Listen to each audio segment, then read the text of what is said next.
I put these now? Fuck, Emma. Hi everyone. I am finally filming my July haul. It's not even like a July haul, it's a YALC haul, and then like a very small percentage of books that I got out with YALC. But it's also not just a book haul. I want to share with you guys some of the other cool things that I got at both YALC and at LFCC, but I will do those at the end. So like if you're just here for books, you can see the books, and then, you know, if you want to like fuck off, that's fine. You know, who needs those view hours to try and get monetized? It's fine. No, but for real, I know like not everyone's that interested in like various non-books. What? You get me. If you don't want to listen to me talk about samplers, badges, or Comic Con goodies, that's fine by me. You can go. So we're gonna just dive in, because this is gonna be a long ass video if I don't get my shit together and like be concise. It's gonna be a struggle.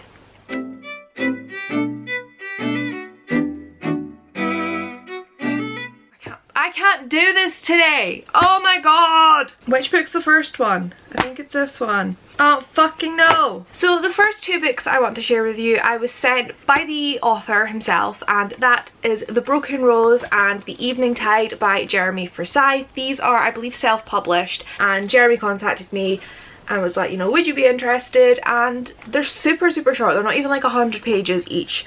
But I just thought, you know what? I'm gonna broaden my horizons. They are like fantasy kind of, like, I think elves and stuff. I think that's the sequel. I can't remember which one's the first one, I don't want to spoil myself. But, you know, it just kind of sounds like typical kind of fantasy. And I just thought, you know, I'll broaden my horizons. They're short, and, you know, even if it's not my thing, you guys, like, there's going to be someone out there who's going to love these. So I will read these. Hope, not this month, but I'm planning, hopefully I'll get to them October. No. September. I'm missing a month. September. Wow. Who knows? But I'm very excited for these. He also signed them for me, so like, thank you, Jeremy. I think these are on Goodreads, so I will link them below. I should link every book below, but there's a lot. So if nothing else, these two books will be linked below, so you guys can check them out if you're interested. Where the fuck do I put these now? Fuck. Emma. This is why you don't buy so many fucking books. I don't have the space. One of the first books that I bought in July, this feels like so fucking long ago, but it is The Kingdom by Jess, I can't even hold it properly, wow. It's The Kingdom by Jess Rothenberg. And again, fucking seagulls. Stop it. I just want to film. Why is it when I have a long ass video to film, everyone's like, not today, Satan! Fuck it, just deal with them. So this, they're getting louder, aren't they?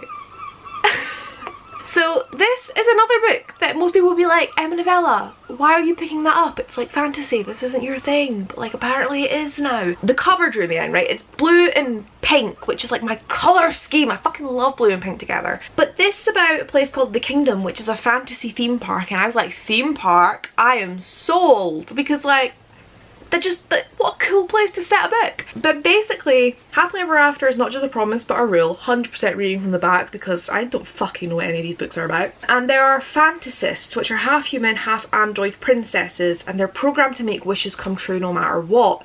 But then one of these half human, half androids meets a theme park worker, and I think, oh no, I was gonna say they fall in love, but I think she kills him. Maybe. I don't know. But like, basically robots, shit goes down. I don't know, but it looked pretty, and I actually really do want to read this soon. But like, I say that about every single fucking book I have here. So unless I can read, what, 25 books in a month, it ain't gonna be soon. Where the fuck do I just oh, that landed nicely. Sorry, you didn't get to see that. You may have noticed lately that I have been asking for book recommendations on Twitter, like for specific kind of themes. I say that I've done 2. My most recent one was for like super dark books that like that most people would probably want to avoid because it's traumatizing. But the first one that I asked was about now how did I describe it? Basically, I was looking for books that were similar in idea to the musical If Then, which is basically where this person makes a decision and you see what would have happened based on the different decision they could have made. parallel life sort of thing. So these two books were recommended to me and they were like £2 on Amazon, so I've bought them. The first one is Everything That Makes You by Moira McStay, and again, all I know is it involves a girl and like 2 alternate lives. I don't know, but it sounds roughly like what I asked for, so I bought it. And in the same vein, I picked up Two Summers by Amy Friedman. This seems like a very cliche, trashy contemporary, but it's set in France. Well, one of the summers is set in France, the other one's in upstate New York, which are, I'm gonna say, both like my favorite places. Okay, I've been to Paris and I've been to Manhattan. Neither of, well, Paris is France, but Manhattan is not upstate New York. I just feel like I would like upstate New York. This is another conversation. Basically, it's about a split-second decision that this girl has to make, and then her summer divides into 2 parallel worlds. Exactly what I wanted. I should really try and get to this soon before it's like winter and then I'm not in the mood. But let's be real, it's going to be at least next year before I get to this. How many times am I going to do the peace sign in this video? And the last book that I bought in July before YALC was To Make Monsters Out of Girls by Amanda Lovelace. I knew this book existed, but every time I went to a bookstore it was never there. So this one bookstore had it and I was like, well, I guess I gotta buy it now. I haven't read it yet. I'm low-key annoyed because I don't know if you can tell, but the paper, it's not paper, it's like that magazine paper. So it's not gonna highlight well, and I like highlighting my poetry books. But it's fine. I'm sure it'll be fine. Okay, that has taken me over 10 minutes to talk about, what, 5 books? So this is gonna be amazing. Ah! Okay, so now we move on to the books I bought at YALC, and there's a fucking lot of them, and to be honest, do I know what most of them are about? No. So we're just gonna fly through this. Let's start with the book I'm currently reading, which is All the Ever Afters by Danielle Teller, and this is the untold story of Cinderella's stepmother. I am about maybe 100 pages from the end, and it's really good. It's not what I expected. It's reminding me of Wicked. Just the way it's written, the sort of time period, and like, is it a fantasy world or is it our world? But it is just a super interesting book so far, and you know, it's not like anything major is happening. It is just like this person's kind of life story, but I'm enjoying it, which is always good when you're reading a book. I picked up The Vanishing Stair by Maureen Johnson for £5, and this is the sequel to Truly Devious, which I haven't read yet, but it was £5. And you know, I have Truly Devious in hardback, so like I kind of needed this in hardback and it was cheap. I'm sure you all know what Truly Devious is about, so I'm not even going to talk about it anymore. Where do I put this? Emma! I grabbed a copy of Outside by Sarah and Jukes, or Jukes, I'm not sure. I do have a NetGalley arc of this, but it is like a book based in a cult, and there's something about cults and kidnapping and stories that I just find really interesting. So I decided to pick this up, and I thought I would go and get the author to sign it because they had a signing like whatever day of YALC. Bought it only to find out it was already signed, so like, thanks Waterstones for not having a sticker on it to let me know that you did save me like the stress of queuing. I mean, the queuing wasn't that stressful. You know what, we're not doing a YALC discussion. The queuing was fine, it was just a bit tedious. There was a stall that I went past that had a bunch of William Shatner biographies, and long story short, I wanted one for my stepdad, and the guy was like, look, we're not selling them. If you buy anything, you can have it for free. So I bought 3 books. They're not like in the order here because I'm not that organised. But one of the books that I bought at that stall was Gummy Hole or Wicked Fox by Kat Cho. Everyone knows about this damn book. It's not really something I'm interested in, but you know, it's about a 9-tailed fox, a gummy hoe, or a kitsune if you want to talk about Japanese folklore. I love foxes. But like, I took a picture for Kat Cho at BookCon, and I just feel like I should read her book. I don't know why having an interaction with an author that had nothing to do with them being an author or their book makes me feel like I need to read it, but I just do. I just want to keep pointing out that I took a picture on her phone. Oh my god, I've held her phone. That's so... Okay. Wow, Emma, okay. That just hit me. Okay. So yeah, I now have this. I actually am planning on reading this next.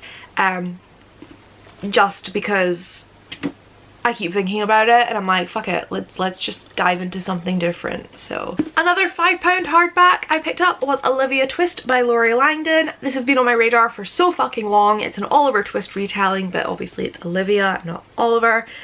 And you're at YALC, you see it, you like it, you want it, you got it. Apparently I'm Ariana Grande.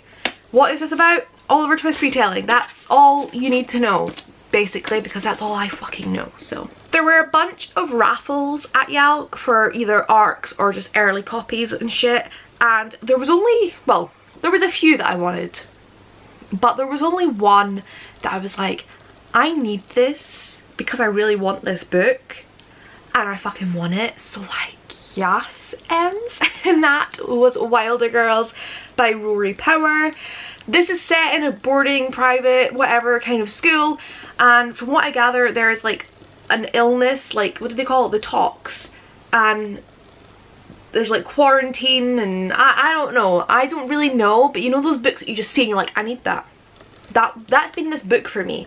It's been highly anticipated by me for no reason other than it looked intriguing, but now I have it and I cannot wait to read it, and yeah, I'm glad I got it for free. It's not an ARC, it's a finished copy, but like I don't even care, like it was free. It was free.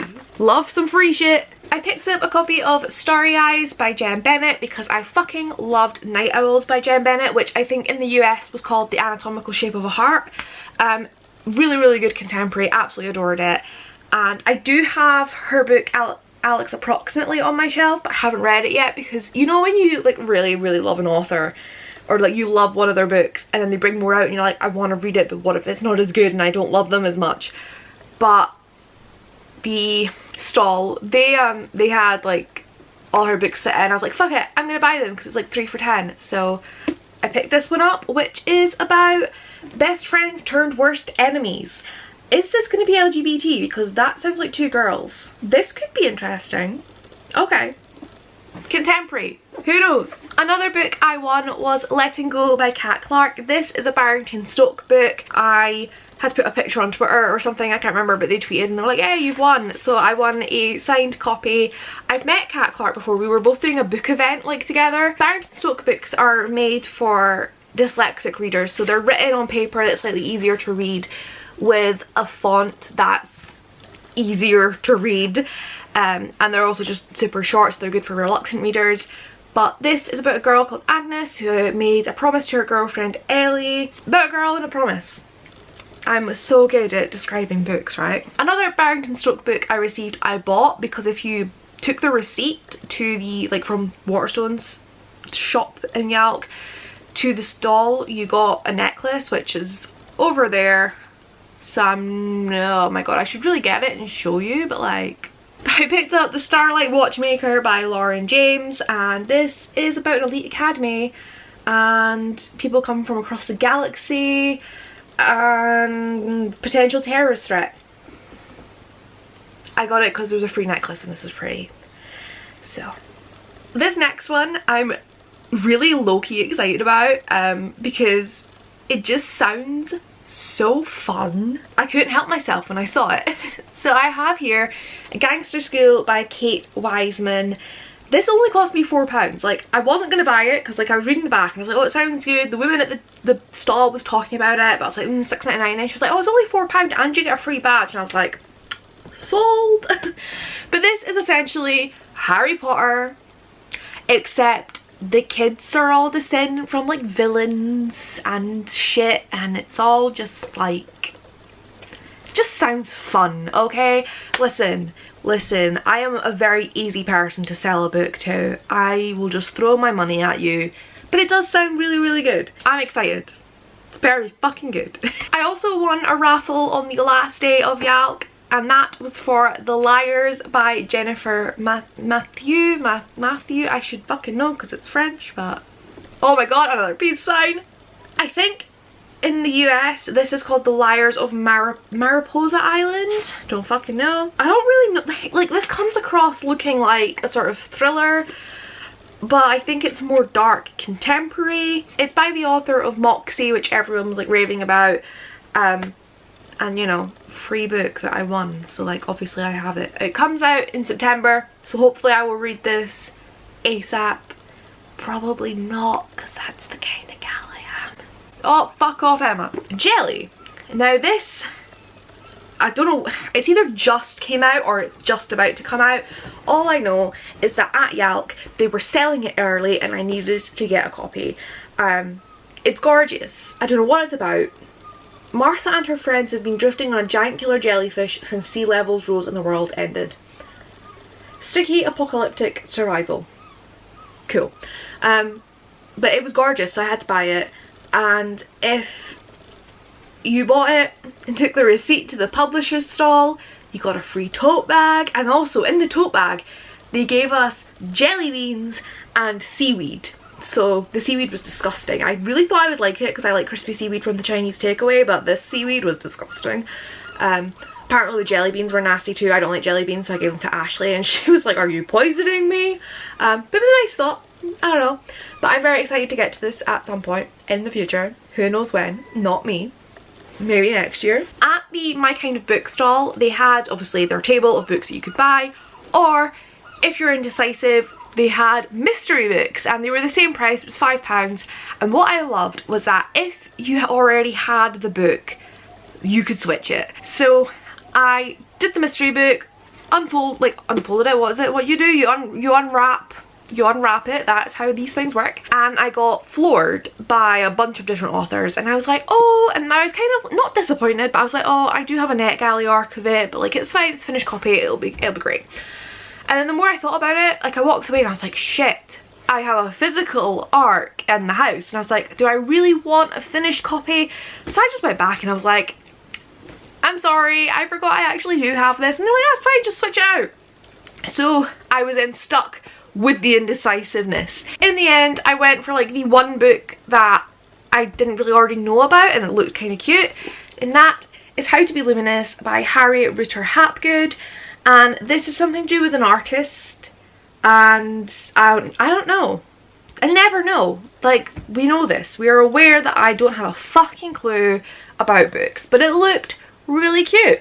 I also have Harriet's debut, The Square Root of Summer, which I'm really mad about because on the back, that is a really fucking cute cover.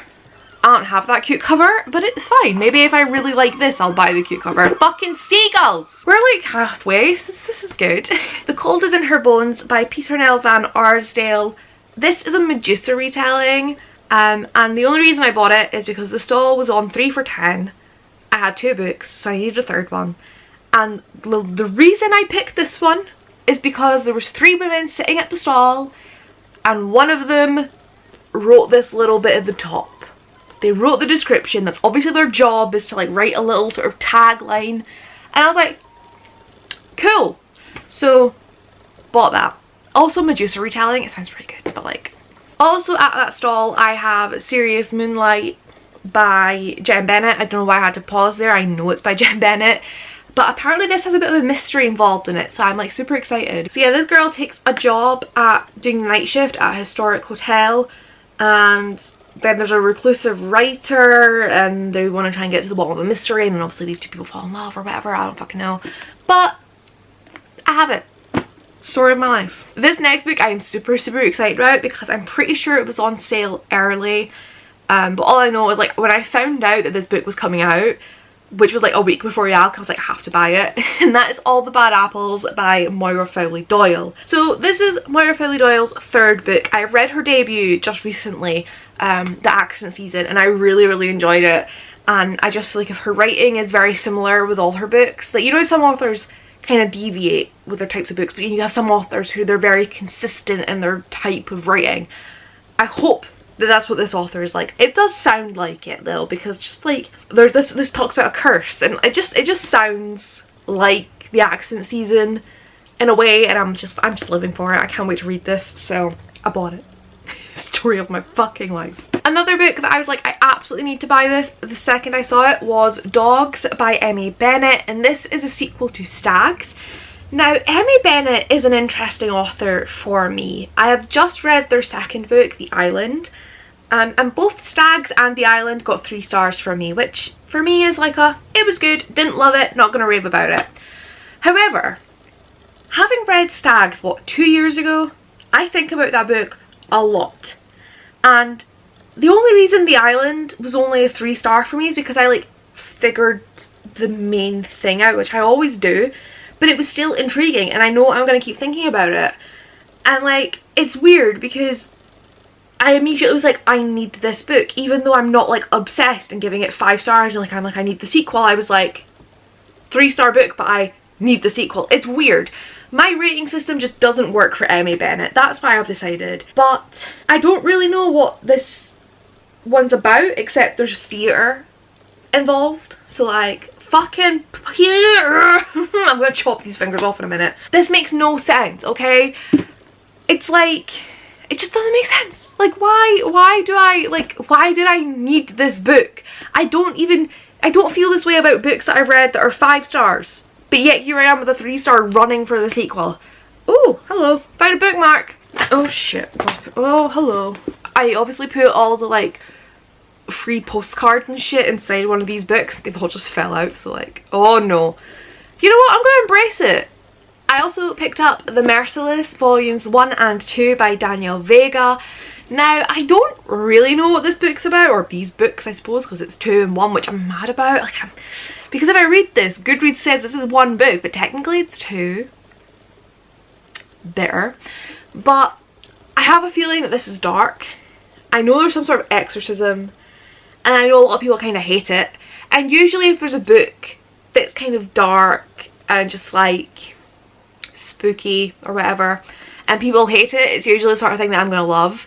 I'm not triggered, like I'm not a person that requires trigger warnings for things. Like, I'm fortunate enough like that, and like nothing really upsets me or bothers me in that way.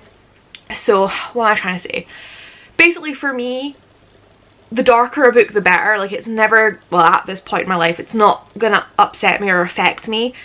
And I'm able to sort of differentiate like reality and I don't even know. Basically, I love dark fucking shit. And usually the books that people are like, oh my god, that's horrible, like, this is 1 star, like don't read that, I'm like probably gonna give it 5 stars because like clearly I'm messed up. But we shall see. I have Bright Burning Stars by A.K. Small, and this is something to do with like a Paris opera ballet thing. Sorry, does she even have ballet shoes on? No, she doesn't. Well, hun, that's not good. How are you going to go on point with no shoes on? Sorry. Paris Opera Ballet School. A demigod. Whoa, there's a what? Oh no, there's a boy dubbed as the demigod. Okay, cool. I told you. Don't know what books are about. What are books? Don't know. This next book I originally wanted to look at because I thought it was called The Black Cats. But then I found out it's called The Black Coats. Low-key disappointed, but the cover still looks good and it still sounded super intriguing. Do I remember anything about what it's about? No. Oh, the Black Coats have been exacting vengeance on men who hurt girls and women. There we go, that's all I need to know. Historical, I think it's historical.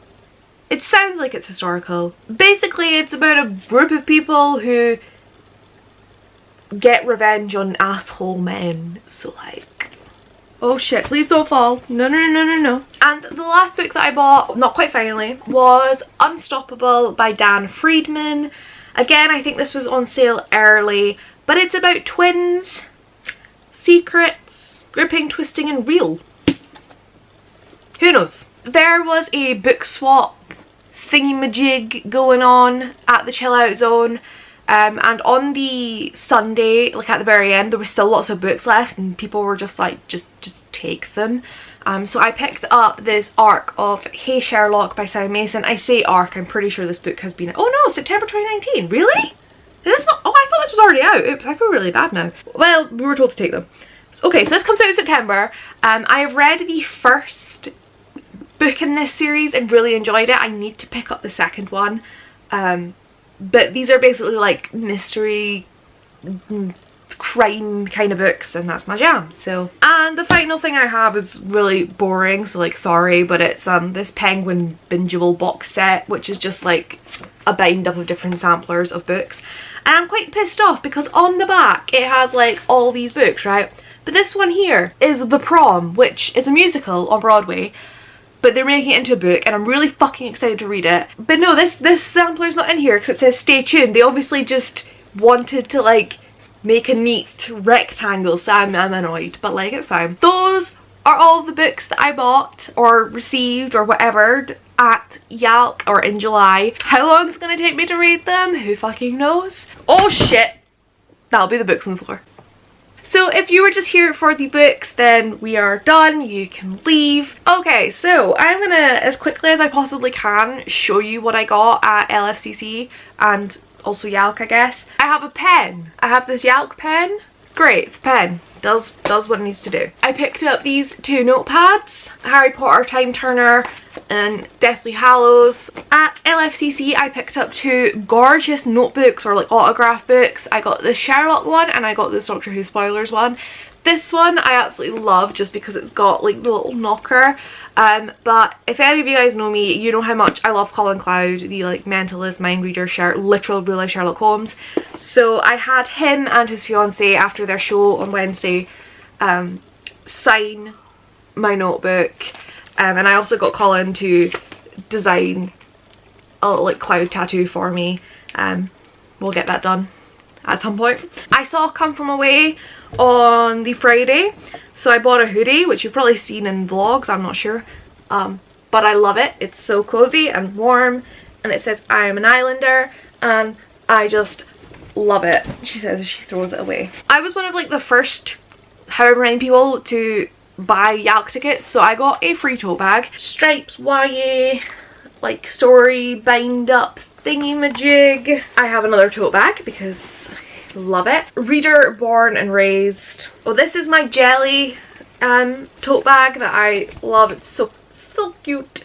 Go with the flow. Love it. Absolutely love it. This tote bag is like my favorite thing. People were going around with them all weekend and I was like, I need it. So on this side it's just like this really cool geometric pattern with Epic Reads logo, but on this side it says no shelf control, and as we have just seen, that's me. I'm really gonna hate just throwing everything over there when I have to tidy it, but peace sign. I have a sampler of And the Stars Were Burning Brightly by Danielle Jawanda. I like how I'm putting so much enthusiasm into this. Break the Fall sampler. This book sounds so interesting. It's about a gymnast at the 2020 Olympics and it's sort of based on the actual real life scandal with the coach who was like abusing the gymnasts. So very excited for this book to come out. The only problem with samplers is I'm like, do I actually want to read it? Because then what if I get into it and then I can't finish it because it's not out until February. Struggle. I got this little postcard from, it is signed by the author of the book I think, but basically there's like a book series, Lily's Just Fine, and we got this little promo thing. Oh, there's my Come From Away program. I got this stunning art print of Rumi from Kelly John Bowman's Summer Bird Blue. Fairy Loot have these fucking beautiful limited deluxe edition Caraval series books and I'm like, how do I get them? But every time I went past the Fairy Loot stall there was no one there. Like, fucking rude. I wanted those. I don't think they had them there, but like they needed to give me more info. Oh yes, I bought this gorgeous Dark Artifices pin and this was like an exclusive from both YALC, not YALC, it was a YALC exclusive from Fable in Black and Illumicrate. Love it, absolutely love it. I got a little Words Are Your Power postcard thing from Speak, well the book Speak by Laura Hull Sanderson. Oh, at Illumicrate, because I bought shit, I got to do a lucky dip and I could either get a what was it, fucking ACOTAR art print or these Daughter of Smoke and Bone bookmarks. I haven't read Daughter of Smoke and Bone, but I took those because at least I have the chance of liking that, whereas ACOTAR I just, no thank you. We done a quiz to find out like where we'd be on like Aurora Rising, like the ship. This makes no sense, but like you could like find out what you would be as part of the crew, and apparently I'm a fucking brain. I think that quiz was wrong. I have a pin for Internment, which I think is gorgeous. Oh my gosh, we walked past a stall, funnily enough, and it's the publisher that makes the Manfred comics, which I've read the sequel, I have NetGalley Arc, and they are so fucking funny. It's basically as if the world of cats and humans were switched, so like cats are humans and they own humans like their cat. Very confusing. But I was buzzing about Manfred to Ashley, and the guy turned around and he went, here's a, like, he's like, do you like stickers? And I was like, yeah, and he handed me this little Manfred sticker thing, and I just fucking love it. See what I mean? It's like a cat, and oh, it's so fucking funny. It's ridiculous. I wish I had had the suitcase space to have bought physical copies of Manfred the Man and Manfred Saves the Day. But I am content with these stickers for the moment because, like, it's so funny. I love it. At the Chill Out Zone bookshelf, on the top of the shelf, there was like a big pile of stickers someone had left. Stephanie Mail, I think it is. We think it was like a promo thing because there is a 10% off code for YALC. And Ashley had picked them up. I didn't see them. And there was two that I just fucking fell in love with, and I couldn't believe she gave them to me. So the first one is this cute ass little cat that just says, how about no? Because, like, me. But this one, I am so fucking happy that Ashley gave it to me because I fucking love it. The Okami from Fantastic Beasts, and it's in a teapot, and it says, if I fits, I sits. And it's so cute and I love it. We'll definitely be checking out the artist's shop. I will link that shop below so that you guys can check it out as well. And I can see me buying a shitload of stickers that I really don't have anywhere to put, but they are fucking cute, so I need them. And now I think we're at legit just pins. So if you like pins, this is the place to be. But first we have an In Paris With You little pin. That's what it is. I want that book. I need to read that book ASAP. Then we have Long Way Down by Jason Reynolds. I have one for The Curses, which, if I recall, that is the Graces sequel. I might be completely wrong, so please don't quote me on that. I think it was Karis found this crazy cat lady pin, and I was like, wow, like, amazing, I need it. Then we have my pin for being the brain. I don't know which way up is the right way, but we're gonna go with this. Still don't believe I'm a brain, but sure thing. I then have this yes, no, maybe so pin, which I'm assuming is to promote a book. And then I have this Noughts and Crosses pin, which is obviously from Mallory Blackman. Then I have my YALC pin. I have two of these because they just were giving them out at the end. Like, literally on the Sunday they were running around like, do you want a pin? Do you want a pin? Please take some more pins. I have a Scars Like Wings badge. And I have a tissue, we all fall down. And then this last pin is Evernight, which is, I think, Ross Mackenzie's new book. And I'm really mad I didn't win the ARC because I really, really liked his first book. Oh, and I'm not even fucking done, am I? I'm not. Fuck me. Well, please don't, but yeah. And the last couple of things I have to show you are like my favourite. I'm going to do a bit of a try on haul thing for you just because I don't want to have to try and show you. It's going to be impossible to show you like here. But I am basically I'm a Comic-Con convert, and I have bought half of a Doctor Who cosplay. So I got the t-shirt from this cosplay store, which it's a really nice material. You know when you like look at activewear and the t-shirts are that sort of like nylon-y swimming material because it like soaks up sweat? It's that sort of material, which is great because obviously at Comic-Con it's really fucking hot, so this will kind of keep you cool. And obviously I picked up the jacket for the 13th Doctor and I just fucking love it. I very, very nearly bought the official one from the actual Who shop, but it was £200 and it was like a proper like thick material, whereas this one is more like swishy and it just cooler. It's not the best if you're like sweaty because it's like that sort of nylon, not even nylon, like polyester, I don't even fucking know. It's that material, like rain jacket material that sticks to your skin if you're wet. I still love it. I've wore it out already just as a coat and I love it. But because I spent over £50 on the cosplay store, the jacket was 60 and the t-shirt was 20. I got this sweatshirt for free. It just has their logo on it, but I love the fact that it's like, it's not a hoodie, it's just like a sweatshirt, but it has the pocket at the front. It's super soft. I cannot believe they gave this away for free. Like, this has got to be at least like a 25-30 quid worth jumper. But yeah, that is, oh wait, no, that's not everything I got. I also got a TARDIS choker and I got that necklace, But I think that's pretty much everything that I got at YALC and LFCC. I honestly can't remember. This video is going to be so long and so much to edit, but it's going to be worth it to share it with you guys. I guess that's all I have to share with you guys. I'm going to end this super quick so that it's less to edit, but thank you guys so much for watching. Let me know if you've read any of those books, and I guess I'll see you in my next video. Bye.